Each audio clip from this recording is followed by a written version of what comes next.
We are live. How you doing? Zephyr, how you doing, sir? Hey, doing really well today. Thanks for having me on, Sean. How are you doing? I'm excellent. Appreciate it. We're going to be talking today about drones and agriculture, seeing beyond the surface with smart farming. I'm Sean Holt. I'm the co-founder of Quantum Dynamics, an affiliate of Timberland Helicopters based here in Southern Oregon. And I'm here with our boy Zephyr from Pix4D. Yeah. Zephyr Macintyre. Here with Pix4D, I work in the sales office out of Denver, but I do have a lot of on-the-ground experience, which I think we'll get into on the slides here in just a sec. Cool, yeah. So I guess first question is, what is Pix4D? Pix4D is a Swiss software company that's been developing photogrammetry software for over 10 years. We started out with our product Pix4D Mapper, which has a strong presence in a lot of industries right now and is known for its accuracy and ease of use. Pix4D has broad applications for photogrammetry. In today's call, we're going to be talking about mostly Pix4DFields, which is our precision agriculture product, helping a lot to help analyze your fields and save money on inputs.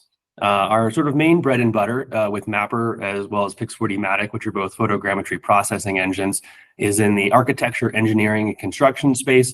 We also have done a lot in inspections for energy and telecom. We also have applications for mining, real estate, and we have really, really strong presence in public safety, especially with our terrestrial capture app, Pix4D Capture Pro. And of course, all of this kind of falls under the survey and mapping categories. So some of the key features of Pix4D is that it's easy to use, it's really accurate, and it's compatible with pretty much any camera or drone that you have. So it integrates really well with the current workflow and systems that you have, as well as all of our analytics and outputs from our software are industry standard and compatible across pretty much all the CAD products and other software you may use to do other analysis.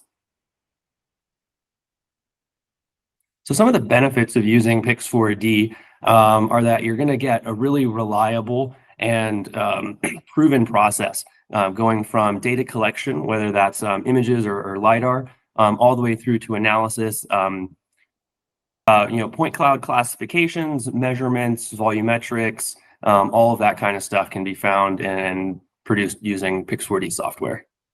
Pix4D also has great support resources. We have complete documentation on our website at pix4d.com, as well as multiple YouTube channels to help you learn up and get going with Pix4D software.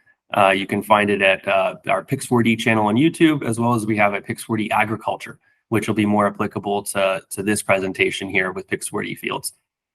Hey, and so that's a little bit about Pix4D. Once again, my name is Zephyr Macintyre. I have about 10 years of experience in UAS.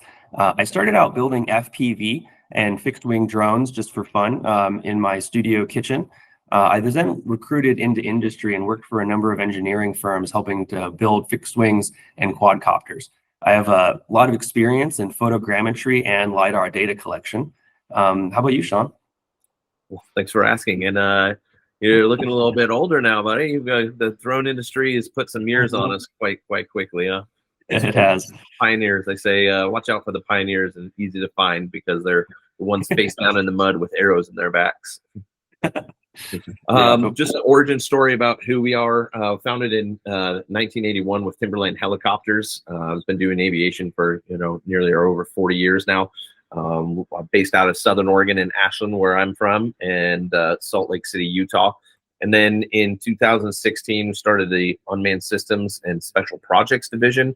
I had moved back from Singapore and partnered up with Mark Gibson, who's president and principal owner of Timberland Helicopters, recognizing, along with their chief pilot, Ben Schumacher, visionary gentleman, that there's going to be changes in inspection capabilities, and they're a helicopter company that focuses on asset integrity inspections. And so in 2016, this was very new and almost laughable to a lot of people. And then in 2018, we set up the Northwest Drone Academy with one of our partners to start offering Part 107 courses. And then in 2020, Quantum Dynamics was formed with myself and the president of Timberland Helicopters, Mark Gibson, so we could focus on unmanned systems development. And that has led us to now becoming experts in unmanned aerial systems. We've been going now for 8 years. Geez, it goes by fast. But we started off with flight services, doing energy inspections, maritime inspections, wind farms, solar farms, precision agriculture with vineyards, also hemp farms, volumetric surveys, and then began our UAS training, as mentioned in the previous slide, and since 2018, where we really laid into Part 107 workshops, license prep course, if you will, along with practical flight instruction. There you can see our drones on the NIST developed obstacle courses, and one of our first classes was City of Redding, California's police department up top during COVID. It was a rough time. And then we've been traveling around teaching utilities and police departments and public safety departments up and down the West Coast on how to get their Part 107, along with that practical flight training. We've had over 70 classes, more than 700 students.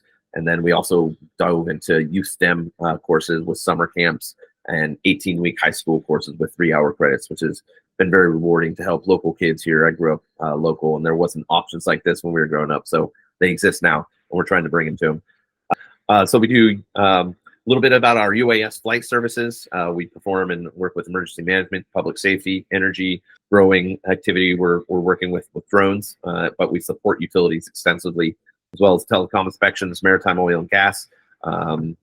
Been doing 3D modeling and digital twins for physical assets, particularly in the offshore sector. I just got back from Asia not too long ago. And then, of course, precision agriculture. We got our start with Pix4D back in 2016, 2007, flying some vineyards. And this has led to our development and relationship with Pix4D that we're very excited and honored to have. And then working with the ever popular and growing geographic information systems. Just a little bit about our flight academy. Our main source there is Part 107 certification workshops. We have a 2-day 0 to hero. You have no experience in that, and we get you by the second half of the second day, take you to a FAA approved testing facility and get you the pass. And we have a 99% success rate and a guarantee for that. Also going basic, advanced, and specialty flight instruction that we done. I showed you in the previous slide some of the NIST obstacle courses that we perform practical flight instruction on, and then specialty courses all the way through, shown on the right-hand side. And this is one of our most recent classes we did here in Southern Oregon with the Oregon Army National Guard 186 Infantry Battalion. They're about to step off, and they're doing exercises, and we're trying to get them equipped with drones for capabilities in emergency management operations. And we had a lot of other police departments, fire departments, sheriff's departments, and Department of Forestry from Oregon. It was a great class, and it's exciting to see the adoptions really growing now, which has inspired us to do this webinar with you. And just a little more, we're integrators, outfitters as well, so kind of we're a one-stop shop for getting you trained and equipped, as well as instruction. And that was all through our organic experience that we learned on ourselves through our flight services. So these are the drones and software equipment that we're proud to be partnered with, and vendors and suppliers or distributors for. Just so you can see who we serve, we're very proud and honored to serve our law enforcement and public safety bodies, as well as our cooperatives in utilities out in Montana. Timberlane Helicopter serves Pacific Power, and we've done work with the Near Space Corporation and European Space Agency on some projects that we can share details with, and also hemp farms growing up here. There's our co-founders with the team, Quantum Dynamics. Mark Big Deal Gibson, he'll laugh hopefully when he sees this. He's the man. I'm so thankful to be a part of him. He's the president of Timberland Helicopters, and really helped show me the way on how to be a business person and working aviation and keep a high level of standard, which they probably have done since 1981. He's also a remote pilot and goes out in the field with me, and past chairman of the board of the Helicopter Association International on working groups, and from Southern Oregon University with business. So we have some good expertise. We're not a stand-up fly-by-night shop just by myself. I'm from Southern Oregon, but I went to the military as soon as I could as a Sea Cadet, Civil Air Patrol. I got my hands excited working around aviation, and I got to go to BMI Merchant Marine Academy, where you see a couple pictures there. I was a 9/11 first responder in New York when that happened. Got to go hang out with John Bon Jovi at the Video Music Awards, and then got to do a flight internship at Texas River, Maryland in F-18s, and then later worked in Singapore as a Marine surveyor after I got out of the Navy. So now working with proudly Jackson County Sheriff's Department with their search and rescue. So there's a broad aspect bringing in, kind of like my Forrest Gump background. I got boots and candy from all sorts of different backgrounds, but we're adding it right now into all these items, particularly precision agriculture. So I'll stop talking for a minute and let Zephyr maybe talk a little bit more on the intro slides of what precision agriculture is. Yeah. Thanks, Sean. Great intro. So precision agriculture has been developing over the last, decade or two, as I'm sure most of you already know. Lots of new technology and methods and workflows coming out to help you analyze your field, collect data and understand sort of how things are going during the growth season. And that's kind of the primary focus of Pix4DFields, is helping you to collect and analyze this data. So you would use a multispectral drone like the one that's pictured here from DJI, the Mavic 3 Multispectral, or the M3M, which collects both RGB photos as well as, like I just said, the multispectral. And you can bring those images into Pix4DFields, create your orthomosaic map, and then do vegetation indexes, operations, and in general help plan your missions. So exactly what is precision agriculture? Precision agriculture is bringing the newest technologies and workflows into the field to help you produce more and save money when you're doing agricultural activities.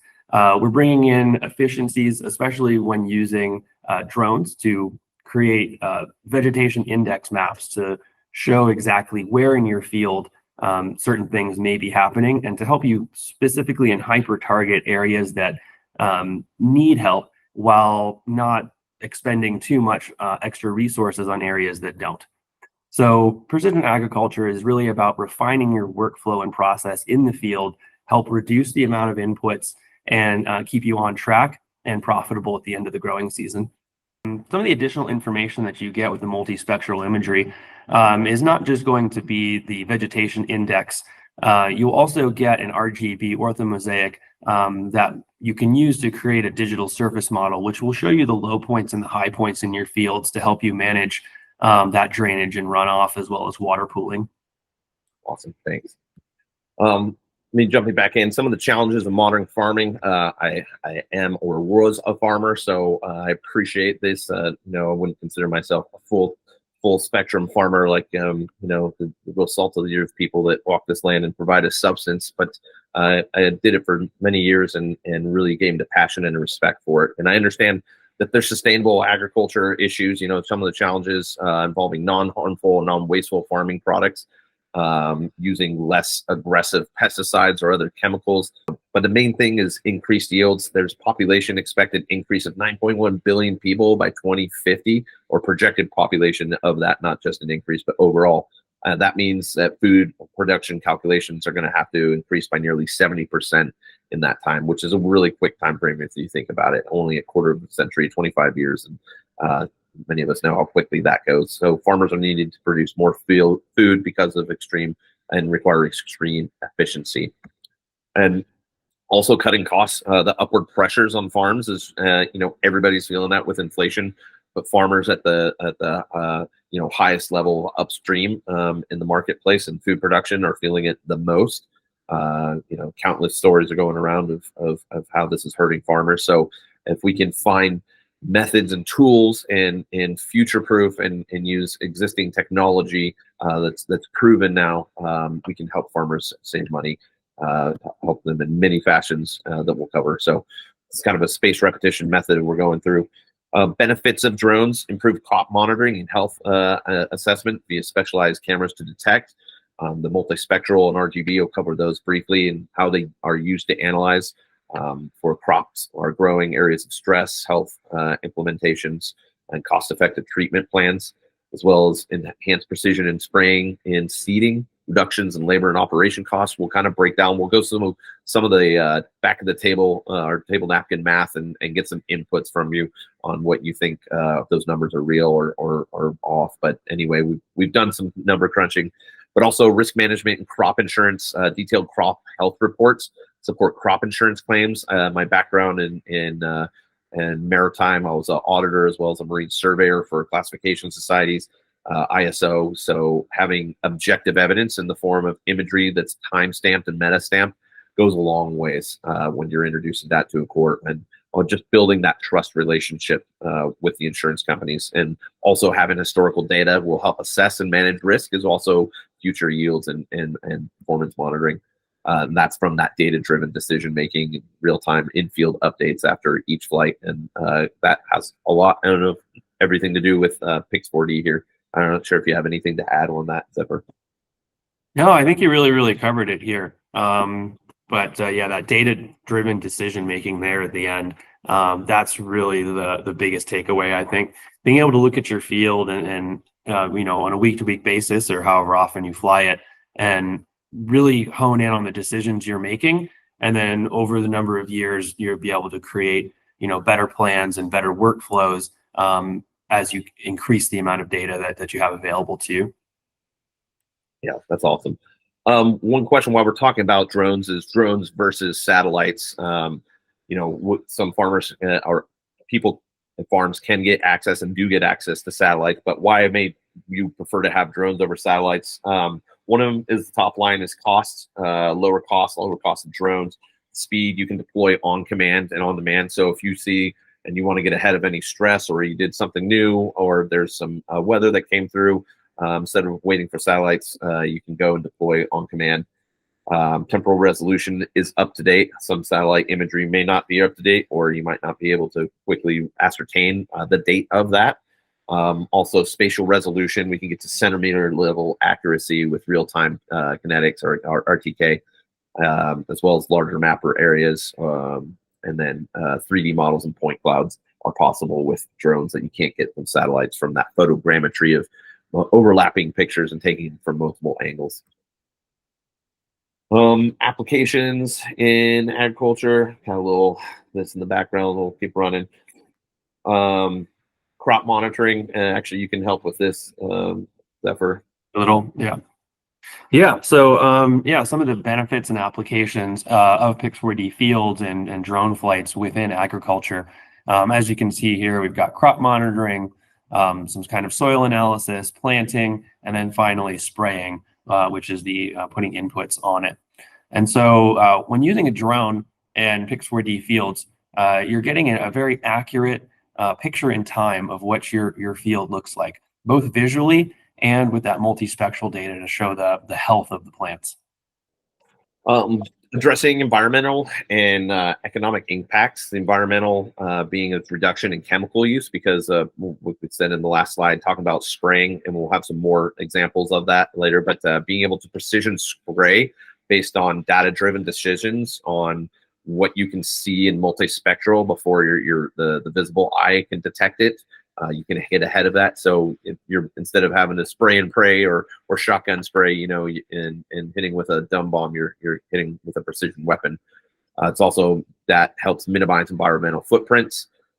Economic reported max potentials, and these are ranging and just the very highest. So I want to be very transparent that these are some of the highest levels reported, and results may vary, of course, and it's also time and experience. I think these are some of the maximum numbers that we'd like to help our clients get to, but it's a refining process. It's a process of continual improvement, another ISO auditing term, clause rather. But anyway, so helping increase yields and profits. At the bottom there, we've seen and have reported of increased yields of 5 to 10% in crop yields.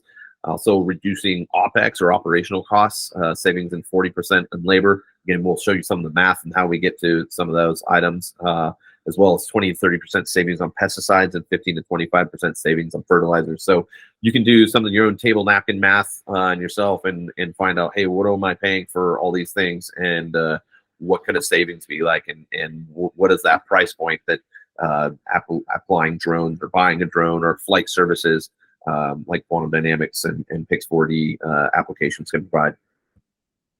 Was there anything you want to add on that one? Sorry.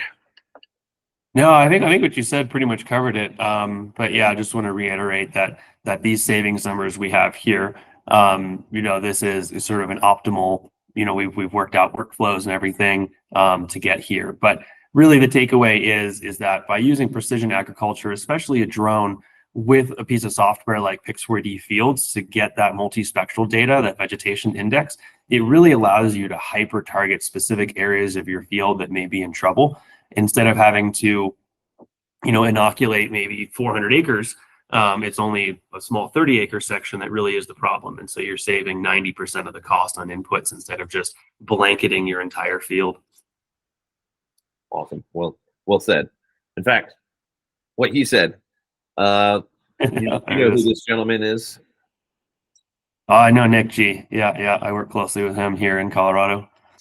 So one of the great things and one of the reasons I really love working with Pix4D is their resources and library.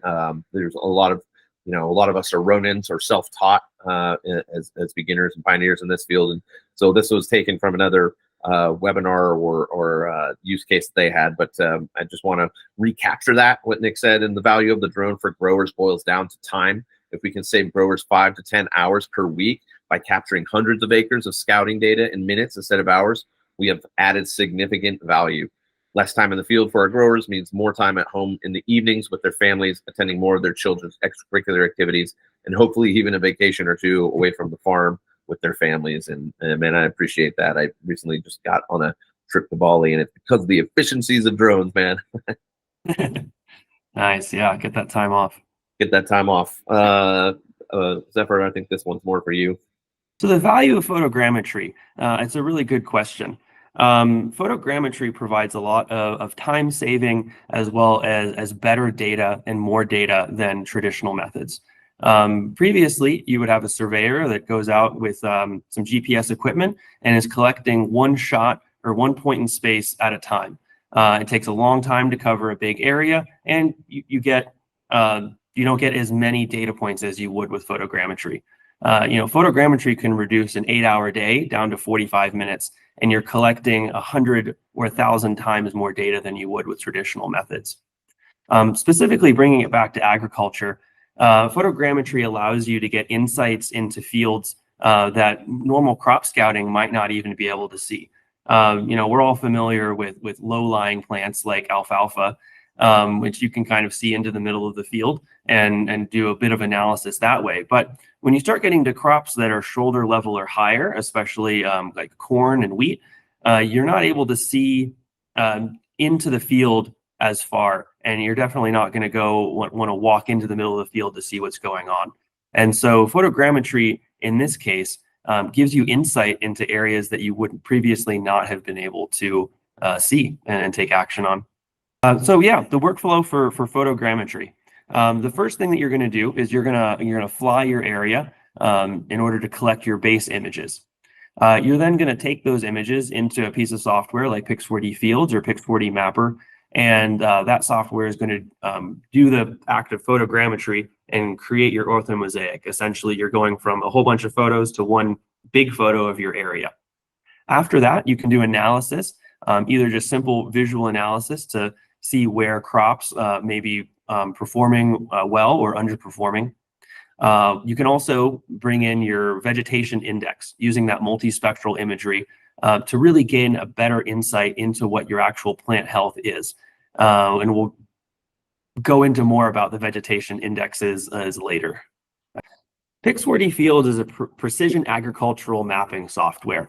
It basically allows you to use drones to collect your data and then process it into maps that you can then take actions on. Pix4DFields is compatible with pretty much any drone and image system that you're using to collect data, whether that's with drones or with full-scale aircraft, or if you have access to satellite imagery, you can do a lot of analysis in Pix4DFields. You're able to do this in the field. No need to collect data and then go back to your office and process. You can do it all from the bed of your truck or wherever else you're working from. And we'll also put in the show notes recommendations for computers that would be most useful for this, or at least minimum, and then recommended or minimum requirements. Sure. And I think you had a quick video to show us right now as well. Is that correct, sir? Cool. So I'm going to go ahead and do a quick demo of Pix4DFields now. I'll go ahead and take over that screen share from you, Sean, and we'll take a look at the software, and we'll go through a little bit of processing and show you how quick and easy it is to use Pix4DFields. Hi, my name is Zephyr Macintyre with Pix4D, and in this short video I'm going to show you quickly how to process a project in Pix4DFields. Once you open up Pix4DFields, you'll see your projects available in a grid pattern here. I'm going to go ahead and start a new one actually, just to show you how quickly the software processes. I'm going to choose a folder here, captured by drone. I've already got my folder selected, so I'll just hit select folder. It's going to ask me which type of images I want to import. Here I'm going to choose the TIFFs because it has the more data. We start by scanning the files to start the processing. Here we get to choose between two different processing options. We have fast processing and then accurate processing. Accurate processing is going to take a lot longer than fast processing, but you will get a much higher resolution digital surface model if you are looking to analyze water patterns on your fields, low points, high points, water pooling, drainage, stuff like that. I'm going to go ahead and hit apply. We get the points denoting where the images were taken based on the geotags of the images, and then we'll hit start processing. Generally this processing takes between 5 and 20 minutes. I'm running an i7 with 16 gigabytes of RAM, and I believe it's a 3 gigabyte processor. So not the best computer. I have no graphics support or graphics card, and this still processes very, very quickly. While we're waiting for this, I'm going to talk a little bit about what we're going to look at next once this is finished processing. So in this video, we're going to create a boundary which we can use to import for a spray drone mission. We can create a hole in that boundary to make sure that the drone's flight plan doesn't incorporate any vertical obstacles such as trees in the middle of your field, power lines, buildings, or anything like that. By creating the hole in the flight plan, we ensure that the spray drone can move as quickly as possible throughout its mission without having to use its obstacle avoidance sensors. The next tool that we're going to take a look at after creating a boundary is indexes. With Pix4DFields, you can create a number of vegetation indexes that are pre-built into the software. We also have a calculator and a custom index creator so that you can take full control over the spectrums that you've captured and create the analysis and get the information that you want. After that, we're going to take a look at the magic tool, which is a machine learning tool to identify objects and problems within your field. And finally, we'll create an operation either for a spray drone or for traditional spray equipment using Pix4DFields operations tool. We'll just wait here for another couple of minutes while my laptop processes these images. You can see here in the bottom left-hand corner, we're currently stitching the images, and we're about 75% of the way through the process. We do get a time remaining as well, which is an estimate. So we should be waiting for just another 30 or so seconds. Pix4DFields is built specifically for use by farmers and other people who work out in the field. It does not require an internet connection so that you can process your images out of the back of your truck or other vehicle that you're in, or in the passenger side. Cool, we're at 97%, just about to finish processing this, and there it is. So you can see here we've got our orthomosaic, and within this viewer we've got a couple of options. Here I'm going to switch over to Street View so we get a better idea for the data that we captured, and then we also have an option for none, so we'll just see your data. Here you can see that we've got different types of annotations, points, lines, and areas for you to denote different aspects or different places that you want to recall on your final map here. Here we can double it up to see two different layers at once. Here we can see the digital surface model that was created. Remember, we had an option between fast processing and accurate processing. This is the resulting digital surface model of the fast processing. And you can see the resolution, while useful, is not as detailed as it could be given the images that we've input. So if you're looking for an extremely detailed digital surface model, make sure to use accurate processing. However, that will take 2 to 3 hours to process compared to the couple of minutes that this took. Let's go ahead and turn that off. And here in the layer section, we can see we've got the digital surface model here as well. So let's go ahead and create an index or a boundary from this. I'm going to click on the Boundaries tab here, and you can see that we're now ready to create a boundary. We'll click on Draw Boundary in the upper left-hand corner, and I'm just going to be really loose with this for time's sake. But this will be the boundary that we export for the flight mission of the spray drone. So when you're doing this, it'll be really good to be careful about where you're placing these points to make sure that your drone doesn't have to use its obstacle avoidance sensors. Here we can add a hole. We're going to imagine that there's a small tree in the middle of this field here, and I'm going to create an exclusion zone to make sure that that's not incorporated in the final shape that we can export. Here we can name this. I'm just going to name it Spray Drone Mission Boundary and save. Now we have the trim option. You can see the spray boundary is put itself here now, and I can hit trim. Over on the left hand side, we're going to choose which layer we would like to trim. I'm going to choose the orthomosaic. I'll hit trim. It will process this very quickly and give me an ortho that is trimmed to the area that I have denoted here. And there we go. You can see we've got that ortho cut out on the border as well as with the empty portion in the middle. You don't have to make a hole in this. This was just an example in case you need it. We're going to exit out of boundaries here by clicking the X in the upper left hand corner. And now we're going to create an index. I'm going to click Index on the upper left hand corner. The first thing we're going to do is choose a source layer. So you can see here we have our original ortho, and then we have our spray drone boundary. I'm going to use the spray drone boundary. You can see here we've got a variety of indices built into Pix4DFields already. I'm going to go ahead and generate an NDRE and an NDVI image from this, or index from this. This process also goes extremely quickly, helping you to get very quick insights while you're in the field after you've flown the mission. And there we go. We're looking at the NDVI index right over here, and then we can switch over to the NDRE.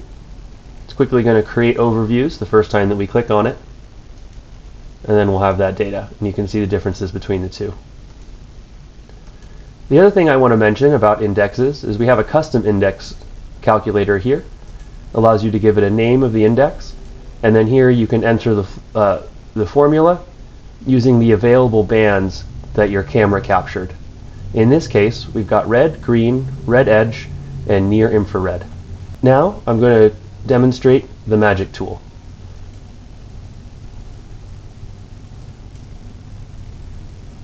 Once again, we're going to choose a source layer. I'm going to choose the orthomosaic for this one, and then hit continue. The next thing is we're going to set up a grid pattern over our field to help each of these cells will be one sample for the machine learning. We can rotate. Generally, I like to put this pretty much perpendicular with the field lines, and then hit Start Magic. This is going to cut up your orthomosaic into the grid pattern that we just created. And in the next step, we will add and subtract different values from the resulting grid to detect objects in the field. And if you're using a better computer than mine, all of this will go faster. However, if you're used to traditional photogrammetry, this is already extremely fast. And there it is. You can see this grid has been overlaid along the orthomosaic that we captured. And in the left-hand side here, you can see we have mark cells. And we have wanted and unwanted. We have to mark 3 cells of each. And so I'm going to come in here, zoom in very close to take a look at the areas we want to include and the areas we want to exclude. I'm going to include these green areas here, and I'm going to exclude the paths. And you can see as I put in just a few of these, it will automatically run its detection algorithm to find the areas that match what we're looking for. This can be used for de-weeding or identifying any other unique visual object that's in your orthomosaic and then detect it throughout the rest of the map. You can see here we've got some areas up here that may be unwanted. However, if I add more wanted and not wanted sections, we're going to start to hurt this part of the map as well. And so there is a manual add and remove feature coming up next. Let me go ahead and click clean up. Here we can either add or delete areas. And so I'm going to click delete, and I'm going to go wipe out this top area here.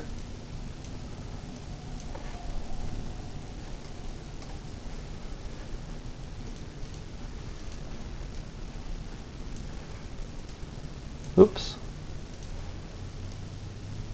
Let's clean that up. And then hit output settings. Here you can see we have an option to convert to area annotation, boundary, or obstacle. If we convert it to a boundary, this will give us the option to download a KML file of the extents of the blue boxes that we see here. Generally, we're going to want to create an area annotation. And here I'm going to nickname this annotation watering. And so this would then be a grid that we can create a mission plan from. In there, we've created our watering area. Let's move on to operation. We're going to do very similar things.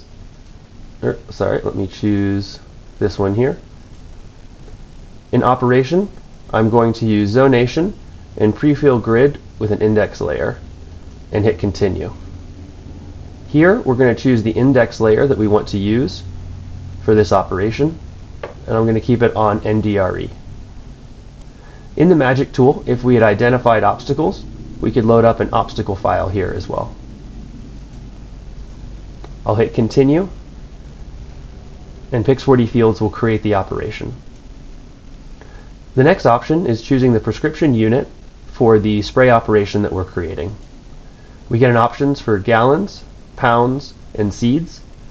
I'm going to leave this on on gallons, and the operation name layer will be NGRE operation, and hit continue. Similar to the magic tool, we're going to create a grid over this and hit continue. Here you can see the extents of the spectrums that we've captured. Hit continue. And now it's going to prepare the grid and help us create the prescription map. Here we can adjust this slider to remove the partial pixels that are appearing along the edges and boundaries of the mission. Go ahead and click continue. In the final step here, we're going to choose the number of zones that we're going to look for. So we can do 7, or we can do 1, and anything in between. The index value of a cell, we can choose the mean, the min, or the max. I'm going to leave this on min, and then we can then choose the zonation detail. How detailed do we want to create our prescription map based on the index that we've created? So probably right about here, and it'll recalculate the index on the right hand side. I can also choose quantile, manual intervals, as well as equal intervals. In quantile here, you can see that we've evenly distributed the zones across the map. I'll go ahead and create operation. And that's that. We've now created an operation with different zones that can apply variable rate spray based on the areas we've created here. In the upper right hand corner we have the export button, and here we can export layers, operations, boundaries, and a bunch more stuff, including a PDF report. Here I'll go to operations.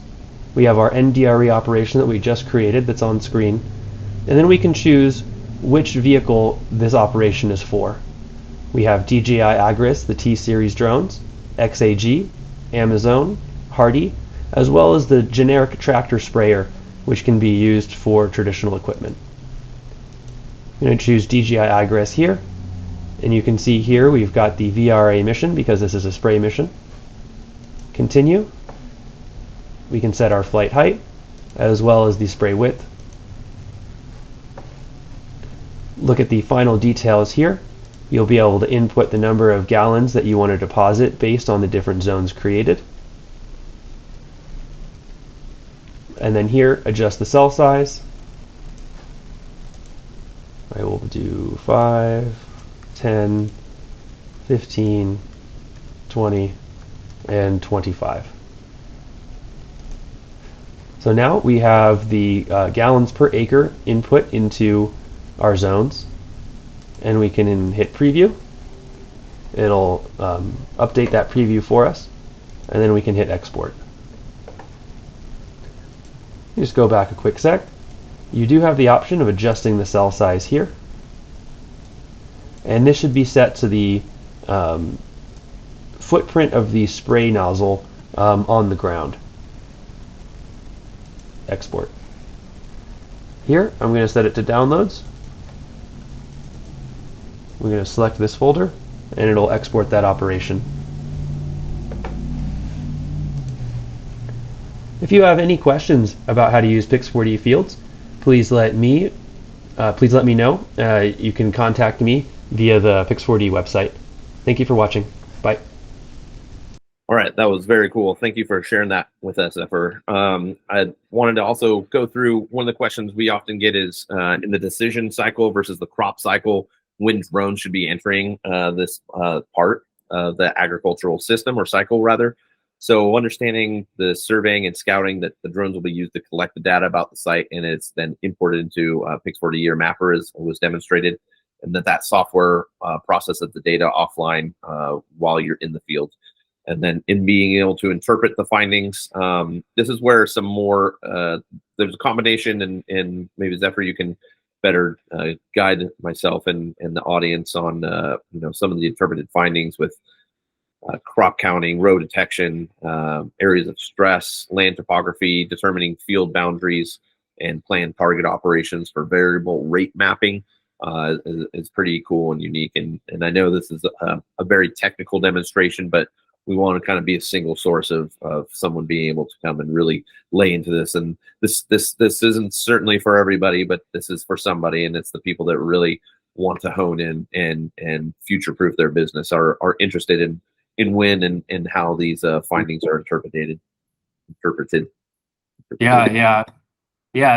Software like Pix4DFields and using drones, it definitely simplifies and adds a lot to the process, but we definitely don't want to sugarcoat that this is going to be as simple as you may imagine it, where you just hit a button and you're getting all of these insights and data. Farming is still a really technical and deep discipline, and does require a lot of knowledge and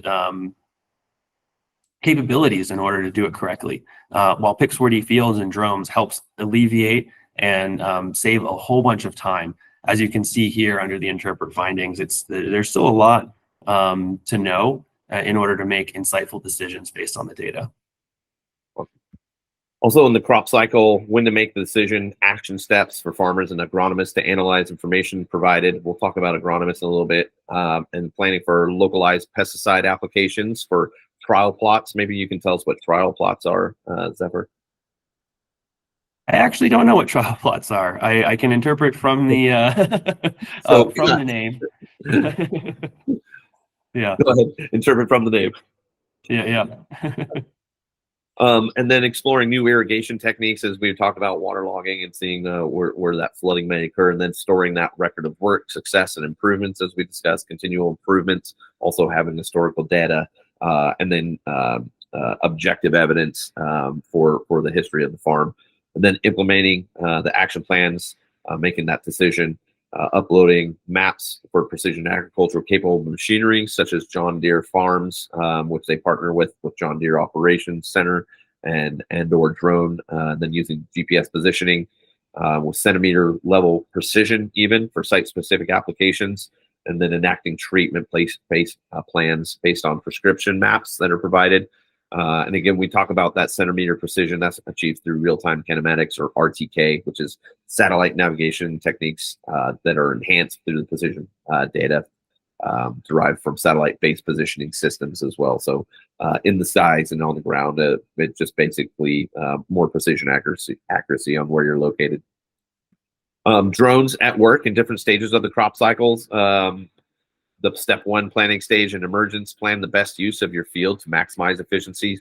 Then step 2, the nutrient plan or input zonization, figure out which places are going to be sprayed for precision needs depending on what their application treatments are, as well as the benefits that prevent unnecessary pollution or environmental damage. Yield estimations, plan and estimate crop yields and benefits. Drones help estimate field production. Do you have anything to add to that, Zephyr? No, I think you covered it pretty well. But just to kind of reiterate, yeah, plan and estimate crop yields, and then helping to estimate field production by continually looking at and analyzing the health of your field and particular areas and plants, so that you can help to plan inputs and then increase that yield accordingly. Awesome. And then continuing through the crop monitoring, harvesting, staying updated with crops and field status, as well as measuring the results of different treatments and growing techniques as you're growing through. So we mentioned trial plots. You might be trialing different things in different sections or sub parcels of your land to see what techniques are working, so you can judge their metrics or the KPIs against each other. And then crop protection and insurance will have a use case on that, but assessing insuring against assesses your crop and then helps insure against crop damage by quickly mapping those, again, for objective evidence. Zephyr, this may be a little more for you. What is vegetation index? We just tried to make some really simple bullets on that. Yeah. So yeah, vegetation index, and this is where this is a whole discipline within agronomy of interpreting the vegetation index. You can create a vegetation index from simple RGB photos, but you'll gain a lot more from using multispectral imagery, especially using a camera that has red edge available to it. This gives you a lot of insight into the plant health in spectrums that are not visible to us naturally. It gives you an idea and basically it's the reflectance of the chlorophyll within the plant. If there's more chlorophyll, the plant is healthy. If there's less chlorophyll, the plant is less healthy and therefore probably needs some attention. And so based on the different vegetation indexes that you create using Pix4DFields, you'll be able to analyze and see different insights based on the different indexes. Now, I got to be upfront here. I'm not a professional in terms of which vegetation indexes. I know a little bit about what's out there, but it is a very deep discipline, and there's a lot you can do with it, depending on how you compare the different spectrums that you have available.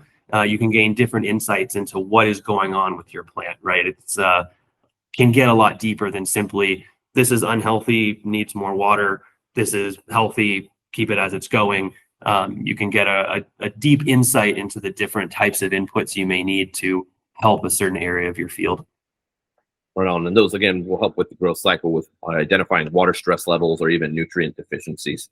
Also, without getting too technical, I just want to demonstrate the two types of optics that are being used for multispectral, beginning with the RGB or red, green, blue. What kind of indexes can they generate? I'll, for the sake of time and boring our crowd, again, we'll put in imagery and show notes, and perhaps we'll even share this presentation so people can go look at it. But there's plenty of information on this. But so you can see what is divided. The RBG helps with visible atmospheric resistance index, or VARI, VARI. It's detecting greenery present and helps detect plant stress. Triangular greenness index, TGI, helps inform farmers how to apply the fertilizers. These are some of those outputs. TGI vary. You can notice there. You can see some obvious differences where there might be plant health issues, where underwatering, undernutrient, or weed pressure. And then one is more detailed in the crops and rows. But there is some nuanced information in there, and it's not necessarily intuitive all the time, other than when you see a big red mark, and that's easy to go out, because then you go out in the field and you truth what you see on the drone, and that's helped our clients, particularly with some vineyards before. Blue normalized difference vegetation index, helps areas sensitive to chlorophyll content, as he said, and then green normalized difference variation or vegetation index, useful for measuring rates of photosynthesis and monitoring plant stress as well. And then jumping into multispectral, we just took delivery of our M3M last year. Super cool, super fun to fly. DJI drones are the funnest, most fun and easiest to fly. But that multispectral camera, they upgraded from the Phantom 4 multispectral to this one. But multispectral is detecting light waves and behavior outside of the visible spectrum. It gathers near infrared imagery and light, and then more varied vegetation indexes from these specialized cameras, so you can see where the visible light spectrum is, and just kind of a breakdown of vegetation spectrum in detail, and how plants reflect light is an indication of their health. Multispectral cameras help capture light we cannot see and provide more data for analysis ahead of time. So often plants are, they put out a vibe, they put out an emotional vibe, and it's not visible yet, but you can see it in the multispectral, and their energy is vibrating at different wavelengths, and the multispectral can pick that out aside of our visible spectrum. And so you can get ahead of things and be more proactive in your farming, and that's really where precision agriculture comes in, is that proactiveness. Multispectral, going through what some of the indexes that are provided by multispectral is the normalized difference vegetation index. This is one of my favorites. Helps in signs and identify signs of declining plant health. And then green normalized difference vegetation index. And what that means by difference is it's comparing light in that field against the light of the others, and that difference and variation in how it's reflecting light based on its plant health or plant stresses is then notified, and clearly shows up in this case in red. We're seeing low chlorophyll content. NDRE and LCI, normalized difference red edge index, Zephyr mentioned. That's a very powerful tool for middle and late stage crops with significant chlorophyll levels. And leaf chlorophyll index helps identify nutrient deficiencies. Also, you can get customizable indexes tailored for the specific needs of the farm. So this is cool. Particularly, we're starting to help some hemp farms, and this is a new category of data capture. I think it's kind of new to the industry, or being used this in a lot of ways. Also, they have Magic Tool. Maybe Zephyr, you can help me out with that one. Yeah, the Magic Tool. So the Magic Tool is a way that you can basically create a visual classification on your orthomosaic map or on your indices maps. What you do is it creates a grid pattern across the entire field, and you can choose the size of the individual pixels that you want. You're then going to choose different areas within that grid to either tell the software that, yes, this is something that I want to detect, or no, this is something I don't want to detect. You'll do this 5 or 6 times for each yes and no, and then it will automatically detect all of the visual items that you wanted to detect across the entire field and give you a map of that. So this is really useful, especially with orthomosaics and RBG images. If you're doing weed detection, or if you're looking for other parts of the plants or other things in the fields that you want to create an index of, you can use the Magic Tool to essentially automatically look at your entire field based on a small sample size of data, and get that map of those concerns. Awesome. Also, one of the things that comes up often is really interpreting the data and being able to make prescribed adjustments to type of nutrients, how much nutrients, what type of nutrients, and just to be very clear, that falls out the normal spectrum, pun intended, for Pix4DFields with respect to the reports that are generated. So You know, Zephyr and I have had a conversation about the benefits of hiring agronomists to be able to provide those expert interpretations of the vegetation indexes, being able to enhance those recommendations, optimize your resource management for efficiency use in water, fertilizers, pesticides. Also, if those are looking to become more sustainable in the practices and reducing your environmental footprint. And of course, the main thing that we all want to see is increased return on investment. So really having those professionals down to that level of expertise is important. Anything to add to that, Zephyr? No, I think that covered it. That was really great. Sweet. And then where to find agronomists? That's always a question too. That's good. Great. Where do I find them? American Society of Agronomy, ASA, International Society of Precision Agriculture, a growing field. Local agricultural extension services. We have Southern Oregon University Extension. I'm sorry, Oregon State University Extension down here in Southern Oregon that we get to lean on, as well as farm bureaus and lots of groups. We're heavy agriculture down here in Southern Oregon, Jackson County, as well as online platforms, as you see, agritech, website, forums, professional networking sites of LinkedIn, Reddit, of course, and then consulting firms. You can reach out to us and we'll help you find those right people. And then just kind of jumping in a little bit about tech and showing you what we're using. Here's the DJI Multispectral Mavic 3. It has 4 times multispectral cameras in the green, red, red edge, and near red, as well as 20 megapixel RGB camera, given that position RTK positioning down to centimeter level. This one has increased up to 43-minute flight time. We've got like 40 minutes out of it. It's actually really impressive. And that's up to 200 acres per flight they cover. You know, we've done some farms about 50 acres in a flight is what we've got best case. And then omnidirectional obstacle avoidance. I put some bats there because they got sonar and Batman, right? And get up to 15 kilometers transmission if you can see that far without still visual line of sight. This is a presentation we also present in person. This is their Mavic 3 video. I'll skip that for time's sake purposes and put it in the show notes. Also, we're getting into the Agris T50. We're putting in order for that awaiting delivery, but this is something we're really excited to start working with, the T50 and the agricultural drone of being able to have, you know, 6.34 gallons per minute spray time and 10 gallons of spray tank. It's a big drone. It's the latest on it. It's a heavy workhorse, but it's exciting. We did some math, and again, this is an open dialogue. You know, we're experts in a lot of ways, but we're always students moving forward, and we're students in this field trying to learn from our agriculture partners and the netizens out there watching this. This is video on them. We'll provide it in the links. This is just kind of cool imagery from the handheld remote control station. Just the control stations are just getting so cool, are they not, Zephyr, from when we started? Yeah. It's like I remember duct taping a camera. I started with flip phones to these. I mean, they're just so cool. Just so fun to have. And then I just wanted to quickly share a webinar within a webinar. As you can see, this is also the site beyond site. Cutting this straight to this is the great example of Nate Stein. It flying around a tree. This is doing a border application of a product, and you can see how it just kind of goes right along here.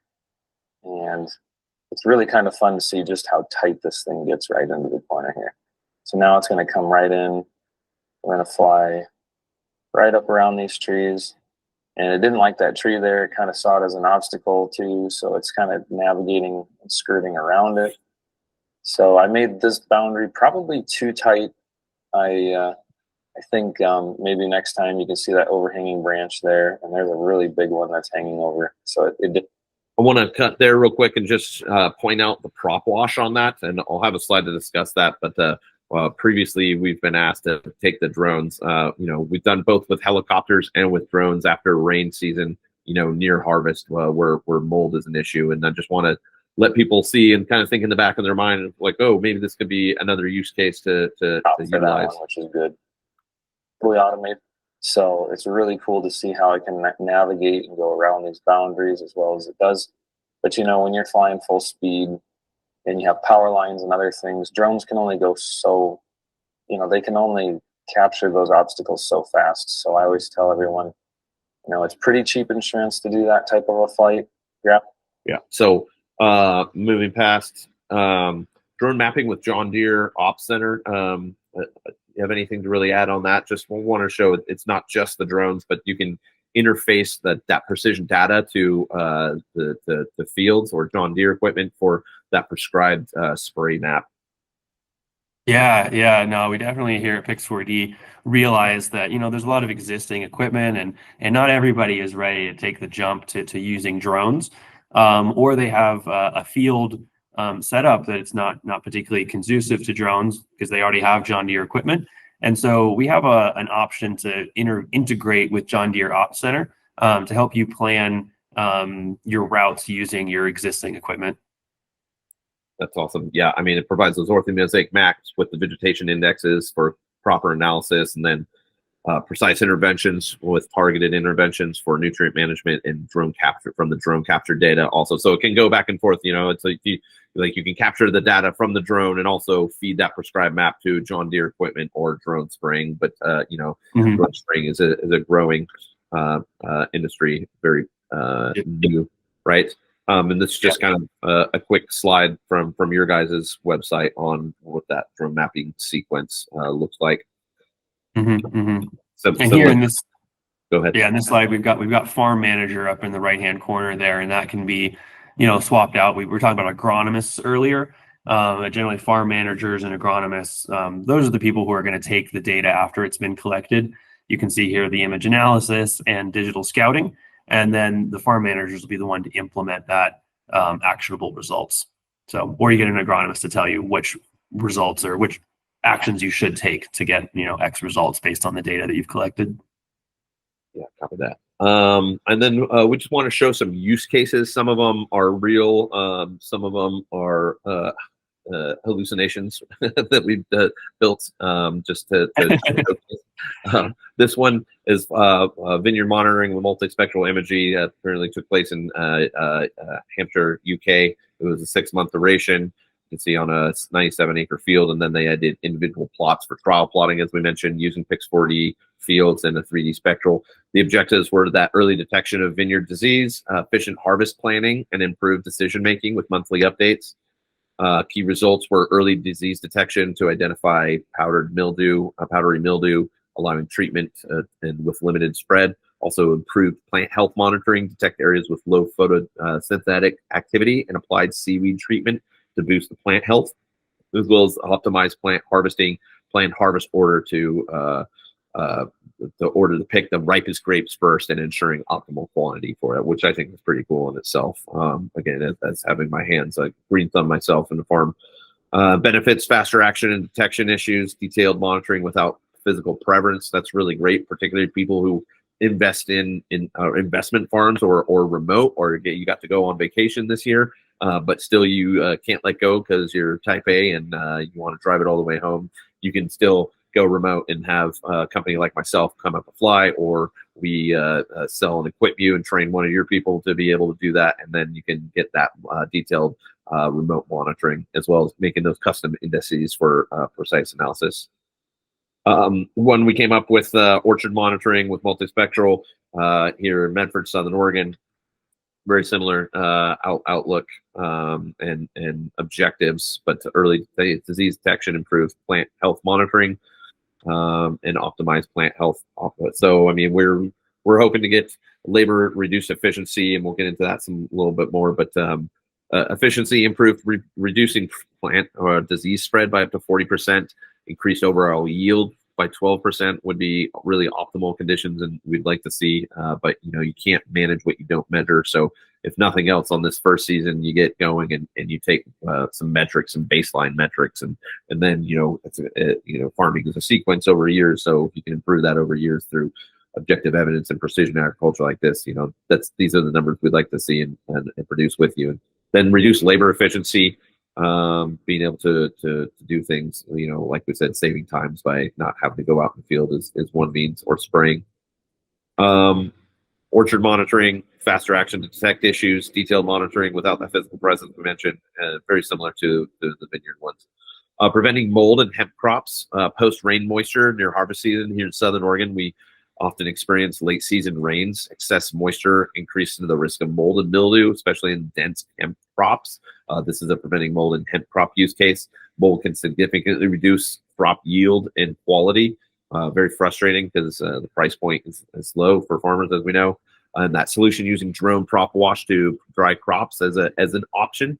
And deploying drone equipment with powerful propellers, and that downwash creates air circulation. This is already represented in pear fields where they, in the winter, particularly to prevent frost, they'll send out, they have the wind farms with propane heating tanks, basically spitting out warmer air.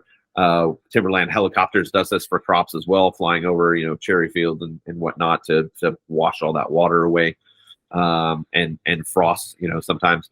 And drones can fly low over the crops, and disperse moisture, as well as effective for large fields due to agility and speed. Benefits: that quick drawing, increased yield and quality, and then helping find agronomists for drone operations. Similar to what we've talked about, kind of cut through there. You can pause these slides if these are of interest to you. Pause this portion.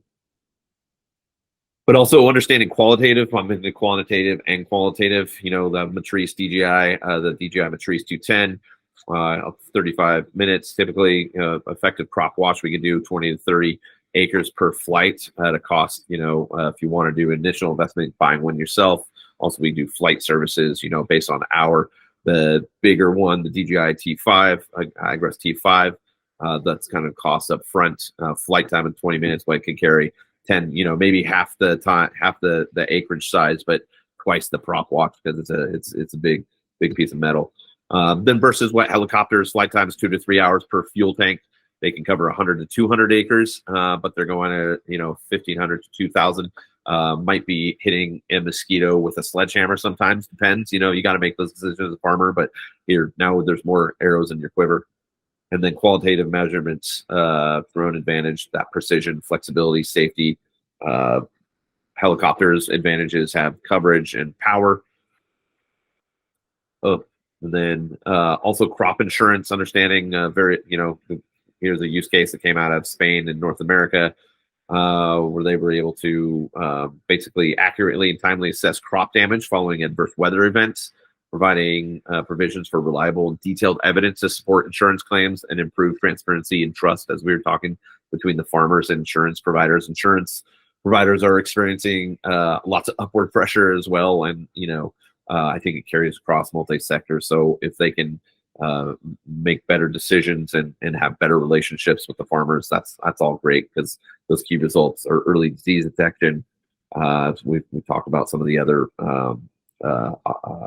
use cases. And then key results, just kind of beating the dead horse here. And, you can pause this if you want to read, but I think we covered that. Yeah, I think the big takeaway here is just there's a lot of use cases. And the ones that we have identified here in the presentation, these are known use cases, but people are using the software and using drones, and just like me and Sean have experienced over the last 10 years, having picked up drones really early, people are always discovering new ways to use the tools. And so that's kind of my main takeaway of this. There's a lot you can gain out of using a drone, as well as Pix4DFields and precision agriculture. Absolutely, and we're all about discovering that with some of our new clients too. Like we said, hemp, that's kind of a new field, and I think there's new data points, and we're excited to be working with Pix4D on that aspect, and more on that later. But also want to show, again, we're integrators and outfitters, so wanted to show some of the unit economics for DJI Agras, and this is an open dialogue and discussion in the notes or comments, or you guys want to reach out to one of us and really talk about this. Is kind of an education forum. This is new tech, but here's kind of what the initial investments are on. It's just base model plus batteries, a generator, have their own expensive generator, training, some insurance. Not mentioned, that doesn't cover certification, getting in Part 107, but operational costs, that's not even including trucks and other support vehicles you need. So it's not a small upfront investment to get these big spray drones as such. We're looking at 60 grand for initial upfront investment plus. And annual operating costs, 5,000 plus.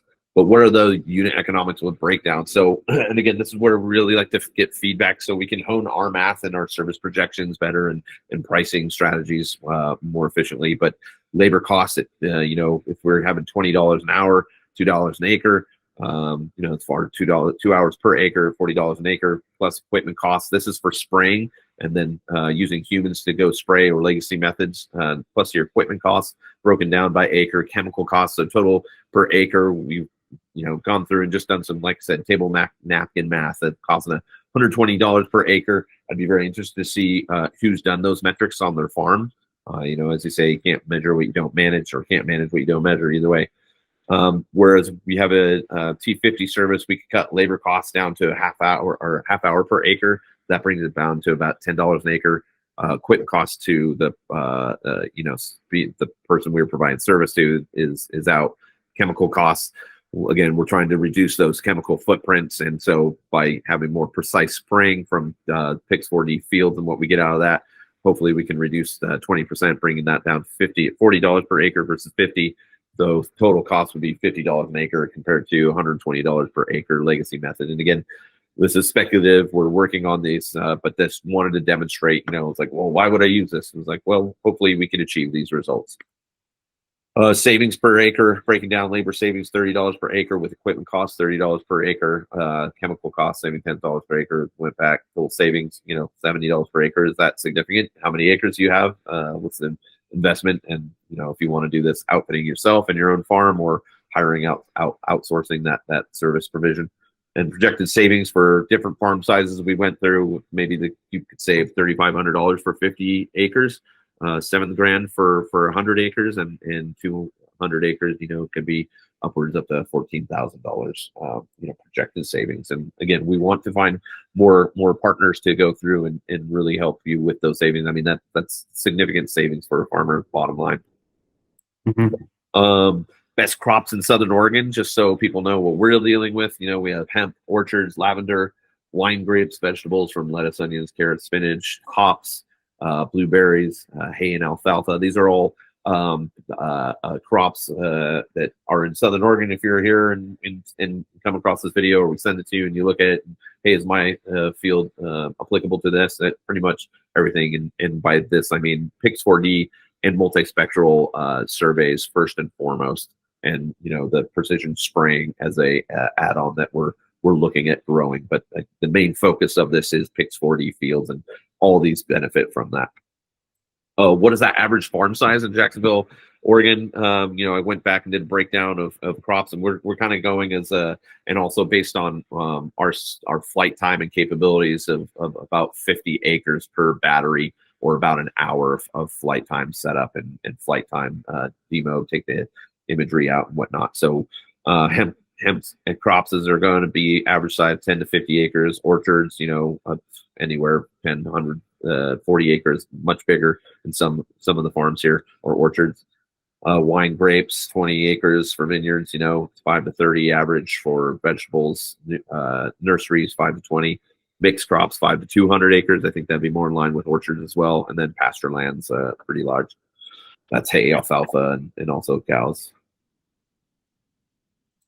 Okay, and then the question we're getting and working with Pix4D is the number of flights recommended. How many flights should we be doing? Like, how often should we be doing this ourselves or with an external service provider? So, number of flights recommended: early growth stages in the spring, or frequent flights to monitor emergence and early growth patterns and to detect any issues early on. Recommended flights: 3 to 5 flights, or one every 1 to 2 weeks. Mid-season, late spring, early summer, crops enter as a reproductive stage and begin to develop flowers and fruits. Monitor flowering patterns. Recommended flights: 2 to 4 flights, or every 2 to 3 weeks. Perhaps can be more, can be less. Flights can be used in late season, early summer, summer to early fall. Flights can be used to monitor crop maturation, estimate yield potentials, and plan for harvest activities.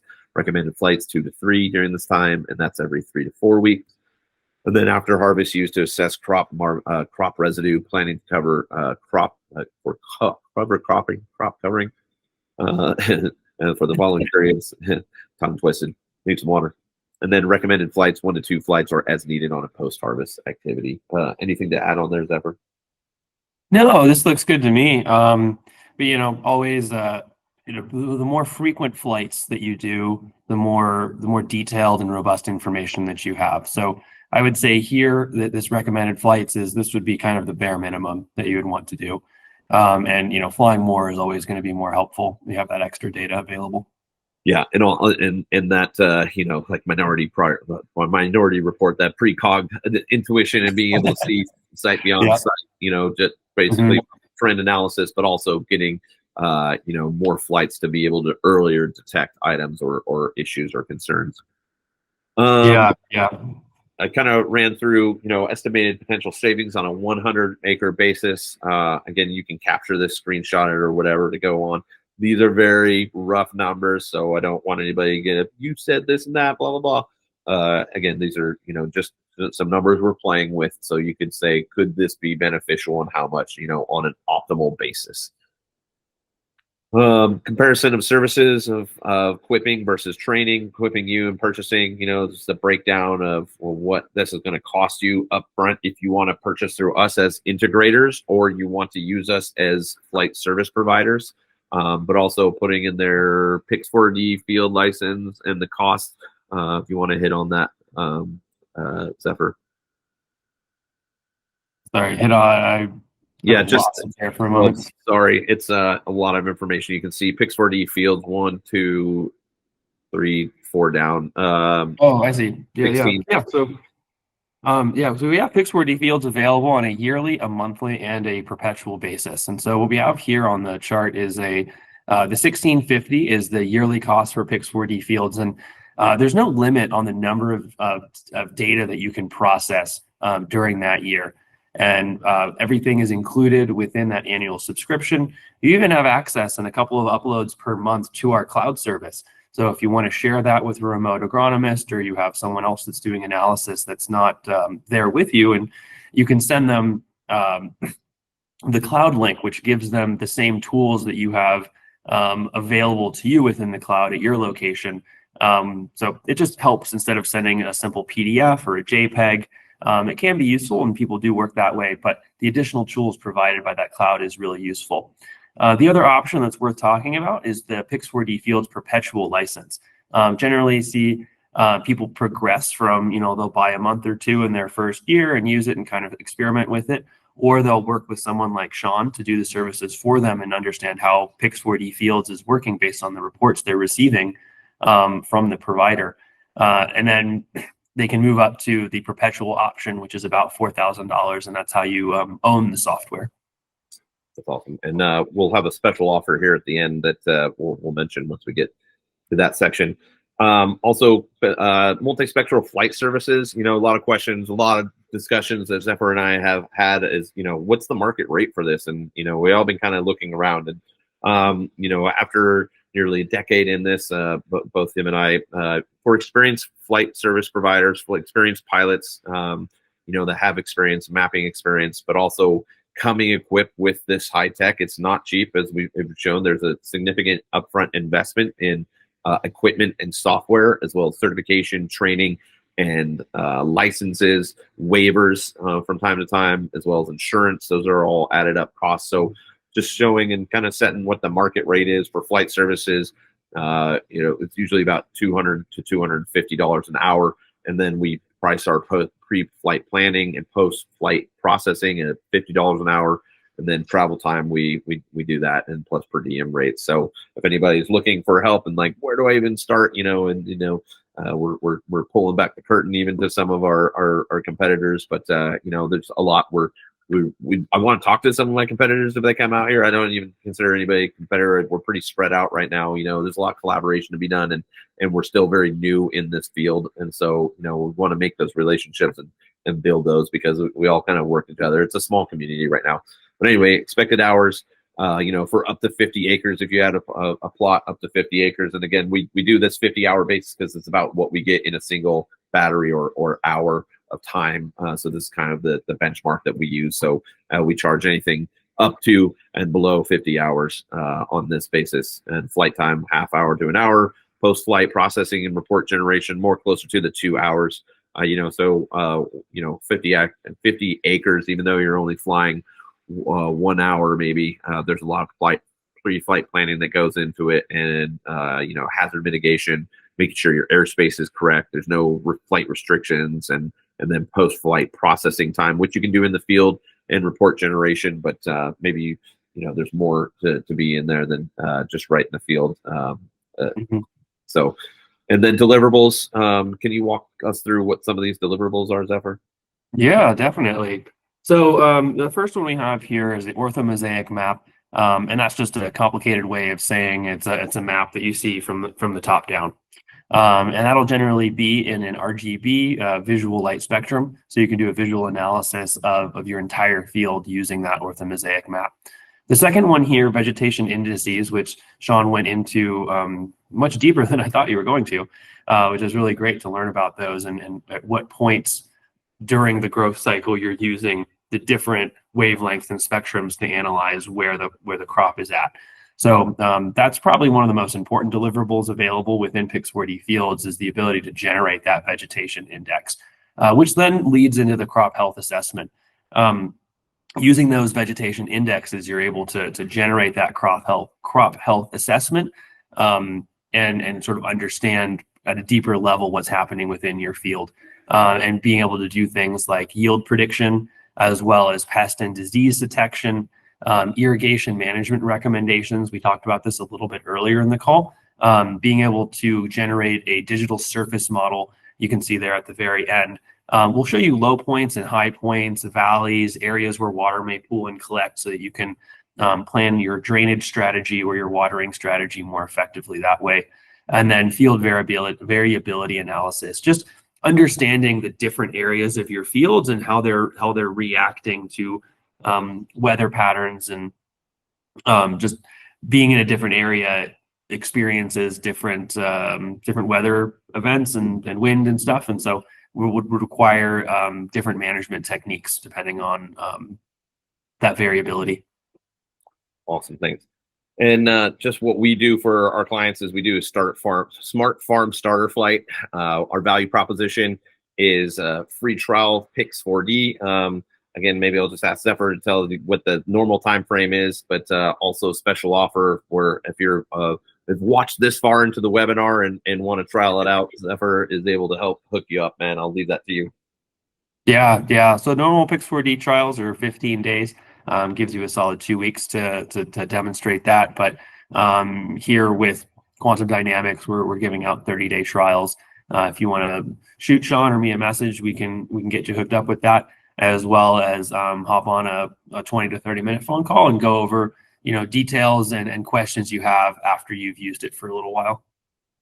Awesome. And the value proposition, we covered that in that last slide of what we're doing. So if you call us up and want to get started on seeing what capabilities your farm might be able to start providing in terms of precision agriculture, those are deliverables we mentioned again on the previous slide that can help get you started.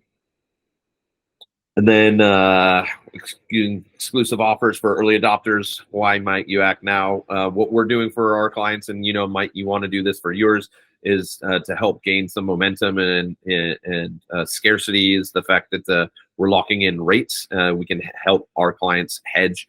We are good at this now. We're going to get even better at it and even better at it. And because we want to priority access and also limit the availability to ensure top quality service, we're going to be charging higher. So if you are starting with us this season, we're going to lock in these rates competitively for the next 2 seasons, so 3 seasons in total, which is pretty rad. Priority access to any product pipeline features or services we start rolling out. Limited availability, again, we are only going to bring on a limited number of clients due to bandwidth restrictions and high quality service that we want to continue to deliver. Helping our clients maximize ROI through cost savings and efficiency gains through smart farming. And then you're supporting veterans. This is a veteran. I am a veteran-owned and an operated company, and also we work closely with the National Guard and other veterans with our TAPS Transition Assistance Program for service members. We want to help support our veterans, and also youth STEM programs. So that's what you're helping with us. And then also we're gamifying this and helping our clients with smart farm precision agriculture pioneers. given badge and certifications, so you can proudly show off that you're future-proofing efforts with some of our marketing tools, and also will help co-develop content marketing to celebrate your sustainability efforts, so you can bring and attract more clientele and demonstrate you're doing your part to really help with sustainability matters. But just some also going back to reality, challenges and future prospects. Challenges, there are regulatory hurdles for those who are flying drones, that, in case anybody was wondering about those. Also, there are challenges with initial investment costs, so we provide that opportunity for either wanting to equip yourselves, or we can provide those services. And then, need for skilled operators. Zephyr will tell you, I'm sure, finding skilled operators is growing, but it's not limited. It's not saturated, particularly if you're geographically isolated from big pools of mental capital.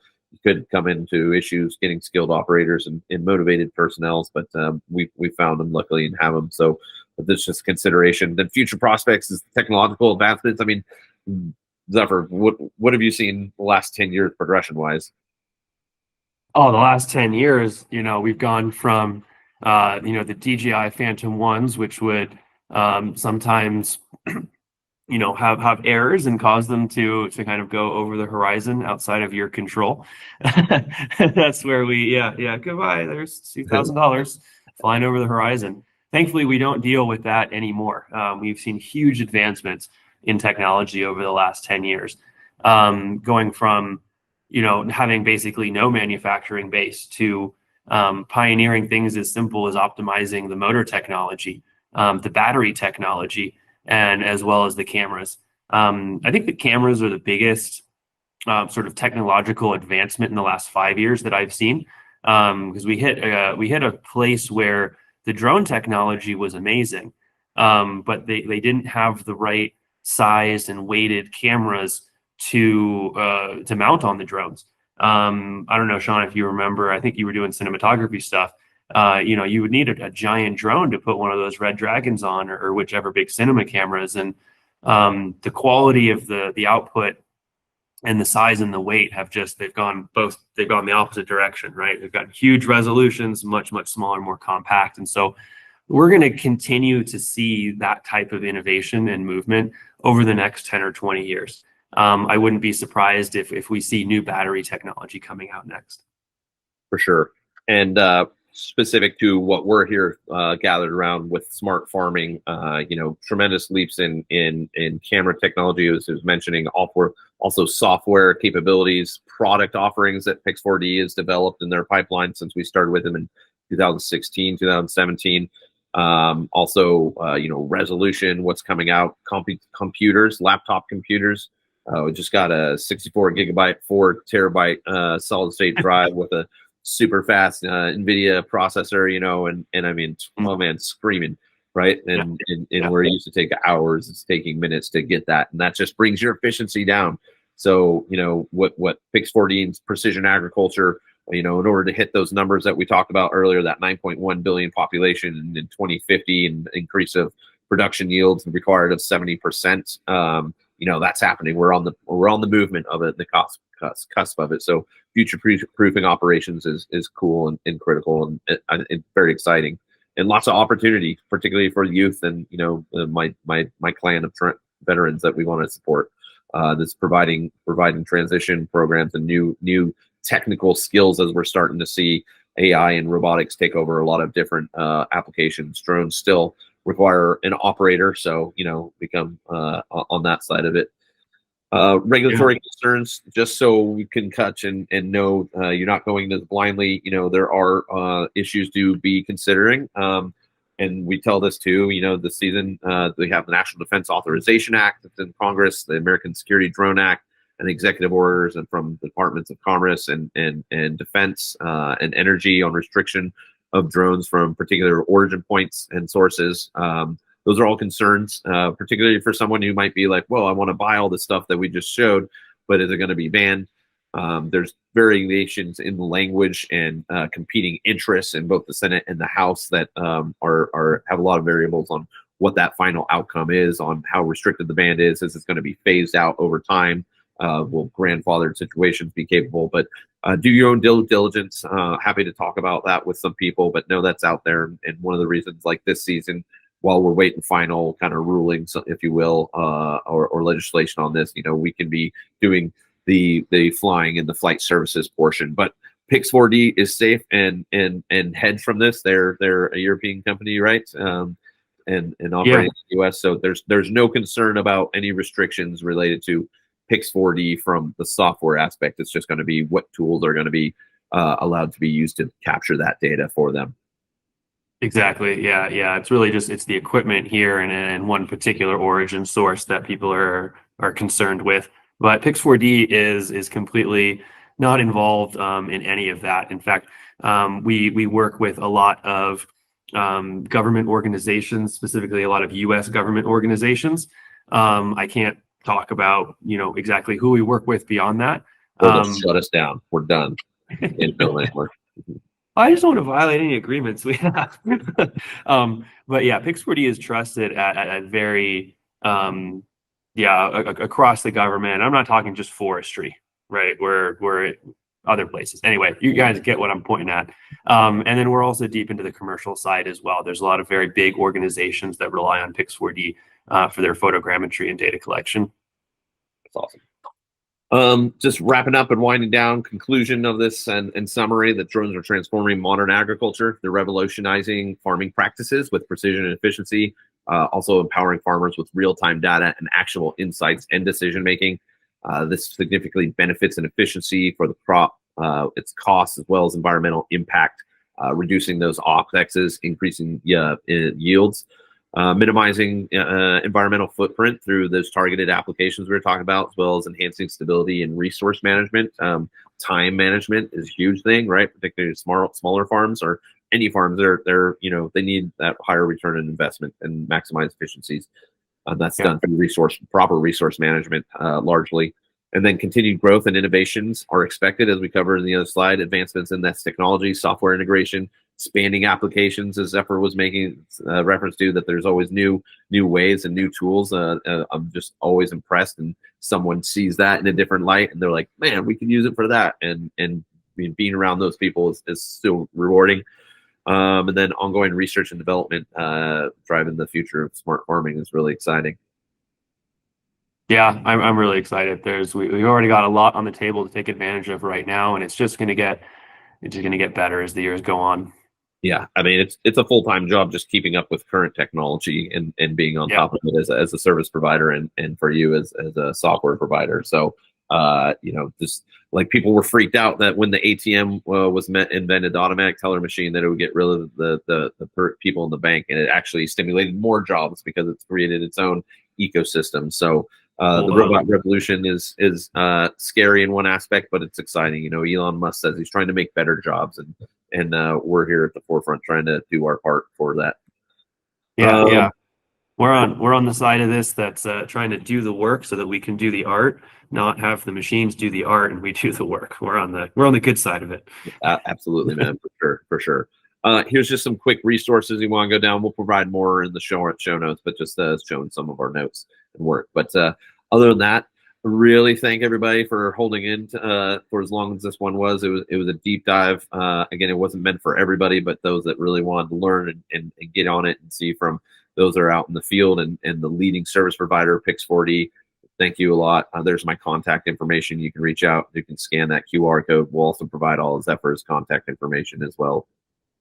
Appreciate that. Thank you so much for putting this together, Sean. This has been great. Look forward to working with you more in the future. Yeah.